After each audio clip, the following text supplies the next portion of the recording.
This is about what I will personally label the idiocy of Team USA women's basketball. What in the world were they thinking? That's the question echoing through the sports world, because Stephen A. Smith just detonated a bombshell that no one, and I mean no one, saw coming. The reports are now solidifying into fact. Caitlin Clark has effectively quit Team USA after being snubbed from the Olympic roster. And let's be clear, this is no longer just whispered speculation.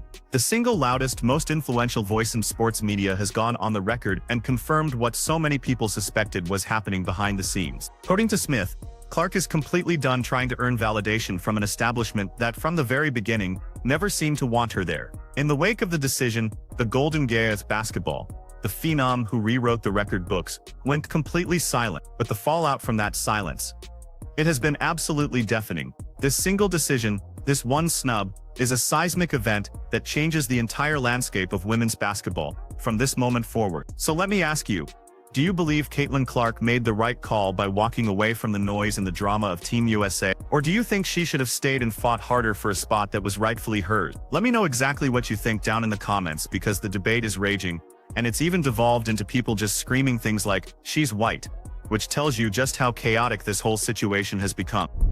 And because of that, when you consider some of the hard times other people gave her, they were resentful of the fact that this white girl came on the scene where there was a bunch of sisters that preceded her, spanning decades, that were big time, that deserved a lot of credit. I mean, people looked at the Cheryl Swoops of the world, the Maya Moores of the world, and others, and they said, yo, there was a bunch of people that came before her that did big things for the WNBA. I respect it. It is right. I appreciate it.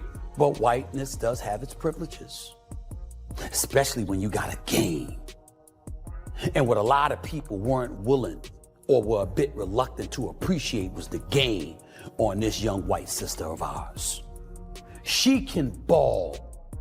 And oh, by the way, she was a great ambassador for the game.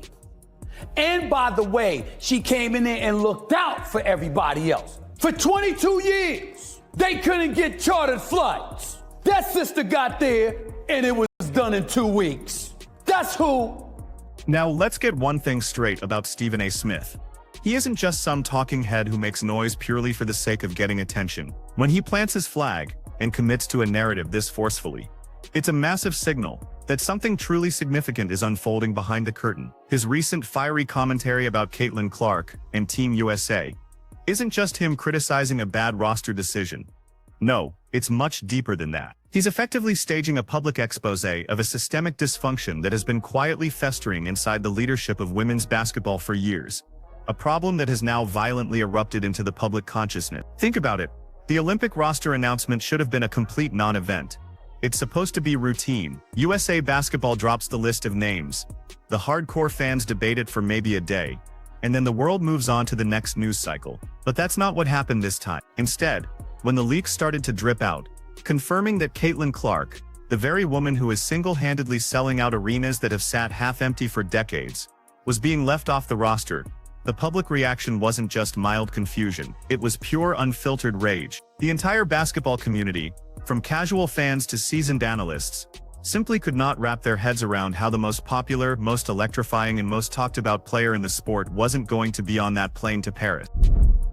What the hell is going on with WNBA that they cannot handle all this attention that they're getting, as well as the hate and anger towards Caitlin Clark? When it comes to Caitlin Clark, now I've taken hits because I was calling it from day one. You got people that are resentful towards her. It's really not about her, guys. It's about what she represents. Before she ever came along, there were a lot of outstanding basketball players who happened to be black females that was doing their thing on the WNBA level, and they never got this kind of shine. This girl, the Golden Goose, comes along, and she wreaks havoc. She's a star caliber player who draws this attention. And maybe it's because that fan base that she has and her being a young white lady contributes to it. So what? Benefit from it. The official explanation that came down from the selection committee felt weak and hollow from the very second it was uttered. They started talking about vague experience requirements, and this supposed 3-year commitment that was necessary to be considered part of the core group. Now on paper, if you squint and tilt your head, that might sound logical and maybe even reasonable. But in reality, it completely and utterly ignores the phenomenon that Caitlin Clark represents for the entire sport. Let me put it this way. You do not leave Michael Jordan at home for his first Olympics because he's technically new to the league. You don't bench a young Tiger Woods because he hasn't been on the tour and paid his dues long enough. When you have a transcendent talent, a true needle mover, you take that talent, you take that massive draw, and you put them on the plane to the biggest stage in the world. That's just how professional sports are supposed to operate when they're actually functioning properly and trying to grow. But here's where this story takes a turn and gets genuinely disturbing. Insiders quickly began leaking information that suggested this wasn't some simple oversight or a mistake based on a fair merit evaluation. No, this was a deliberate message being sent. Sources deep within the selection process revealed that there were serious concerns about how the veteran players on the team would react to Clark's overwhelming presence. The committee was apparently terrified of the circus, as they called it, the non-stop media attention that follows her absolutely everywhere. In essence, they made a calculated decision to prioritize protecting the feelings and the comfort of established veterans over the monumental opportunity to grow the game and maximize the team's global marketability. And this right here is precisely where Stephen Smith drew his line in the sand. He didn't just disagree with the decision, he called out the fundamental, breathtaking stupidity of prioritizing locker room comfort over competition and basic business sense. Smith went on national television and systematically, piece by piece, dismantled every single justification the committee tried to offer. His argument was devastatingly simple and utterly impossible to refute. The Olympics is a global showcase that only happens once every 4 years. It is the one single moment when casual fans, the millions of people who normally ignore women's basketball, actually tune in to watch. The sport has been fighting an uphill battle for viewership for decades, despite having an incredible amount of talent. And then suddenly, you are gifted a player who is bringing in millions of new eyeballs, shattering television records and selling out arenas in cities that couldn't even give away tickets just one season prior. And the committee's response to this gift, to leave her at home. But are we really trying to grow the game? Because this is the most popular women's basketball player in the world, and it ain't close. They had to move the Mystic game to an NBA arena. Name the time. And I'm going to turn it over to you because I don't want to get long-winded. I want somebody, one of our women colleagues, Stephen A., to tell me when a WNBA game has had to be moved because of a woman player. Just one. Just tell me one. Because I know in her attendance, she's averaging about 17,000.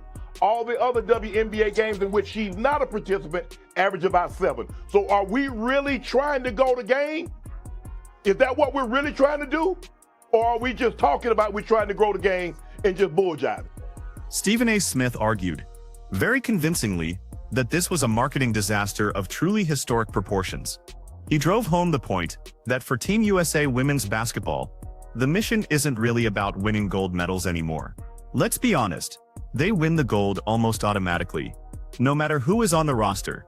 The talent gap between the United States and the rest of the world is so ridiculously massive that they could probably send a B team of college all-stars and still dominate the competition. So, the actual goal, the real mission, should have been about growing the game, expanding the brand, and converting those millions of casual Olympic viewers into permanent fans of women's basketball. By deliberately excluding Clark, Smith argued that the gatekeepers of the sport proved beyond a shadow of a doubt that they care more about protecting their own internal hierarchy and coddling fragile egos than they do about the actual success and long-term growth of the league. He didn't just stop there. He insinuated that there's a level of stunning incompetence running the show that is almost impossible to comprehend, unless of course you start to factor in the possibility of deliberate malice. In his view, they didn't just miss a golden opportunity, they actively and consciously rejected it. And according to Smith, this level of blatant disrespect is something that Caitlin Clark is not going to forget anytime soon. He strongly hinted that the bridge between Clark and USA basketball might already be burned to the ground, permanently, and that Clark's camp is taking detailed notes on every single person who stayed silent while this whole debacle went down. But the WNBA does. You got a max salary at $250,000. You had attendance, although it was trending in the right direction, certainly wasn't where you wanted it to be. And as Shannon pointed out, just the other day, you got a team in the Indiana Fever with their struggling selves, struggling to win a damn game and be relevant. No team in the WNBA was worse other than the winless Washington Mystics, okay? And they went from 4,000 in attendance to 17,000. This girl is box office. I said a rising tide lifts all boats. What you do, especially if you're Team USA and you're trying to be globalized, and it's an opportunity to globalize the WNBA brand. So people like Brittany Griner, you know, God bless her soul, and others don't have to go to Russia in the off season. If we're going to be completely honest with ourselves about why Caitlin Clark isn't on her way to Paris right now, we absolutely have to address the jealousy factor. It is the one narrative that the WNBA establishment is desperately trying to avoid discussing in public. But it's also the only explanation that makes all the pieces of this puzzle fit together in a way that makes logical sense. The warning shots were fired long before Clark even played her first professional game. You had Diana Taurasi, undeniably one of the greatest players to ever touch a basketball, making that now infamous comment that reality is coming for Clark. The way she said it, the phrasing, it sounded less like helpful veteran advice and more like a thinly veiled threat. Then you had Cheryl Swoops, another absolute icon of the sport, publicly and incorrectly questioning Clark's college records, suggesting she was only dominant because she was a ball hog who took an excessive number of shots. The criticism just felt so personal, so targeted, rather than being based in any real basketball analysis. It begs the question, why were these living legends so incredibly pressed about a 22-year-old who hadn't even stepped onto a professional court yet? Why were they actively working to diminish her historic accomplishments before she even had a chance to prove herself at the next level? The theory that Stephen A. Smith has alluded to over and over again is painfully straightforward. The old guard deeply resents the unprecedented level of attention Clark receives. You have to see it from their perspective. These are veterans who played their entire careers in mostly empty gyms. They flew on commercial airlines, crammed into middle seats. They ground out incredible professional careers for minimal pay and received virtually zero mainstream recognition for their effort. And now here comes this kid from Iowa, who has private jets waiting for her on the tarmac, Nike deals worth tens of millions of dollars, and fans lining up around entire city blocks just to get a glimpse of her before she's even played a single professional minute. You make decisions, marketing. I want people watching. I want eyeballs. I want advertising dollars. Why? Because he'll get paid. Y'all will get paid. And guess who else will get paid? You see where I'm coming from? That's what it's about. Stop acting otherwise. We know this. You don't sit up there and pass on Caitlin Clark. It was stupid, Team USA. It was a dumb. It's just human nature to feel a pang of envy under those circumstances. But here's the thing. In professional sports, veterans almost always embrace the hot new rookie who brings a tidal wave of money and attention into the sport. Because a rising tide lifts all boats and everyone benefits financially. When Tiger Woods exploded onto the golf scene and completely transformed that sport's popularity, the other golfers didn't hate him for it. They thanked him because he single-handedly tripled their prize money and brought massive new sponsorship deals to the entire tour. But in the WNBA, the reaction has been the complete and total opposite. It feels like certain players want to punish Clark for her popularity, rather than capitalize on it. And that toxicity is precisely why Clark might be secretly relieved she didn't have to join the Olympic team. The resentment didn't just stay confined to press conferences and snarky social media posts, either. It spilled onto the court in ways that raised very serious concerns about players' safety. If you've been watching the games closely, you've noticed that Caitlin Clark gets hit differently than other players. And we are not talking about tough physical defense that's within the rules of the game. We're talking about blatant, non-basketball plays that cross clear and obvious lines. The Kennedy Carter incident became the most visible example of this. Clark was completely blindsided with a hip check while the ball wasn't even in play. Carter appeared to curse at her before knocking her to the floor in what looked like a deliberate, premeditated cheap shot. But now, examine the reaction from the league and the other players. Did the WNBA suspend Carter immediately to protect their biggest asset? No. Did veteran players rush to Clark's defense and publicly call out the dangerously inappropriate contact? No. In fact, it was the opposite. Many players and media personalities seemed to justify it. They called it a welcome to the league moment. They said Clark needed to toughen up and just accept this kind of treatment.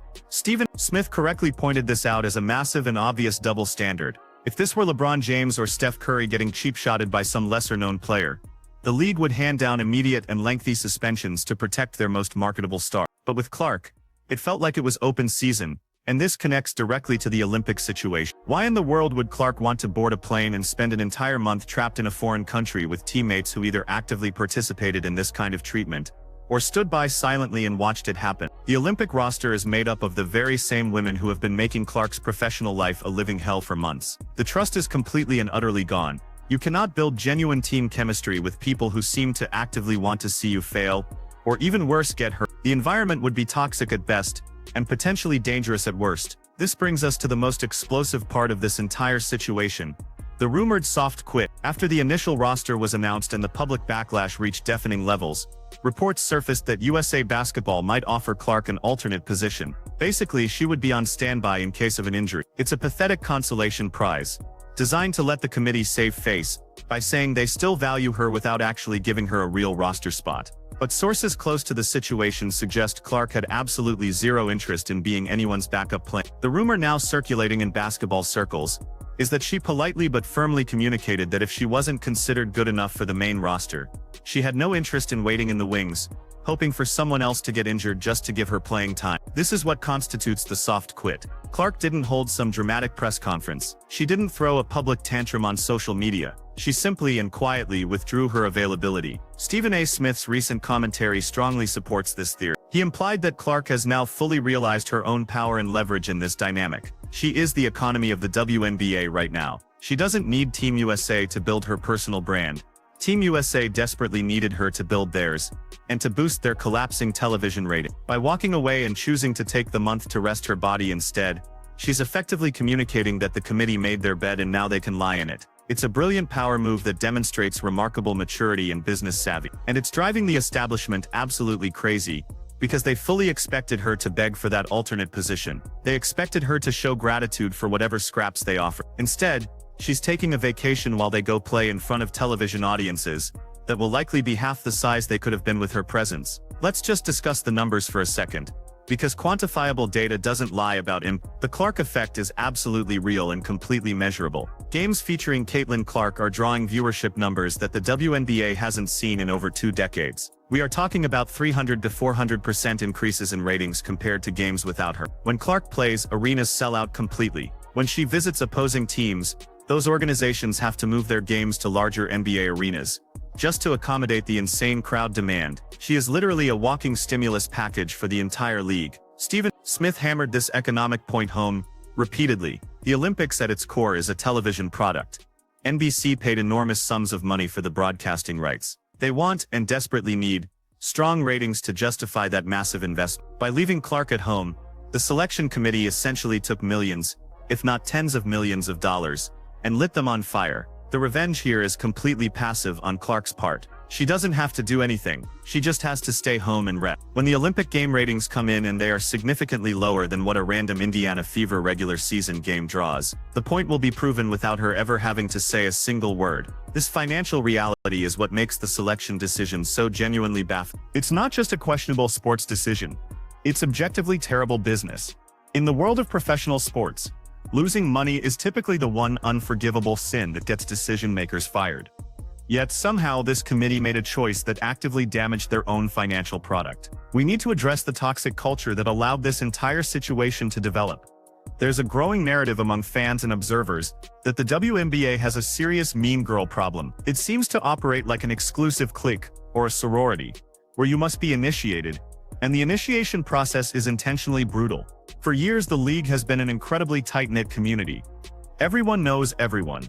They play overseas together during the off-season. They all share a collective struggle narrative. Clark represents something completely different. She represents mainstream acceptance. She represents the casual fan demographic, and the insiders seem to genuinely resent casual fans. You see this attitude constantly on social media. WNBA purists get angry that new fans only care about Clark. They post things like, "We've been here for years supporting the league. You need to support all the players, not just her." It's a technically valid point about recognizing all the talent in the league, but the delivery is consistently hostile and unwelcoming. Instead of rolling out the red carpet for new eyeballs and new revenue, they're interrogating people's fan credentials and gatekeeping who gets to be a real fan. Stephen A. Smith just confirmed what everyone already suspected. Caitlin Clark is done with Team USA after they chose egos over excellence. She flat out refused to be an alternate for people who never wanted her there in the first place. This is a massive power move that changes women's basketball forever. The committee killed their golden goose, and the dismal TV ratings will be the ultimate proof. Do you respect Clark's decision to walk away? Comment below, and make sure to like and subscribe for more breaking sports news.